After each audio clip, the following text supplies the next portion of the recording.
இந்த சிபிஐக்கு கிடைச்சிருக்கிற ஒரு விஷயம், தாவேக்கா கேட்டது இப்போ கிடைச்சிருக்கு. சிபிஐ விசாரணைக்கு மாற்றப்படுவது. இது ஒரு பக்கம் இருக்க, இத எப்படி மக்கள்கிட்ட எடுத்துட்டு போறாங்க அப்படிங்கிறது ஒரு விஷயம். இன்னொரு பக்கம் 41 குடும்பங்களை வந்து தாவேக்கா தத்தெடுக்கிறது அப்படிங்கிற ஒரு விஷயம்லாம் பேசிட்டு இருக்கிறாங்க இல்லையா?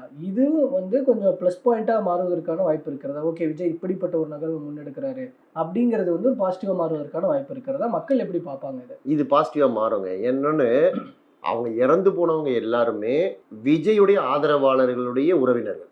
அவங்க ஏதோ எங்கேயோ ரோட்ல சம்பந்தம் இல்லாத ஆட்கள் இல்ல. அவரோட மீட்டிங்கை பார்க்கறதுக்கு விருப்பப்பட்டு வந்தவர்கள். அப்படி விருப்பப்பட்டு வந்தவர்கள் தான் கூட்ட நெரிசல்ல சிக்கி இறந்து போயிருக்காங்க. இந்த சம்பவத்துக்கு பிறகு நம்ம பேசும்போது கூட விஜய் மேல அவர்களுக்கு வெறுப்போ கசப்போ இல்ல. விஜய் யாருமே குறை சொல்லல. அவர் என்னங்க பண்ணுவாரு அப்படின்னு தான் சொல்றாங்க. அதனால இதெல்லாம் பண்ணும்போது அவர் நமக்காக உண்மையா வருத்தப்படுறாரு, நமக்காக ஏதோ செய்யணும்னு நினைக்கிறாரு, உண்மையா சில விஷயங்களை பண்றாரு அப்படின்னு தான் நினைப்பாங்க. அவருடைய கிராஃப் வந்து செல்வாக்கு உயர்ந்துதான் இருக்கு.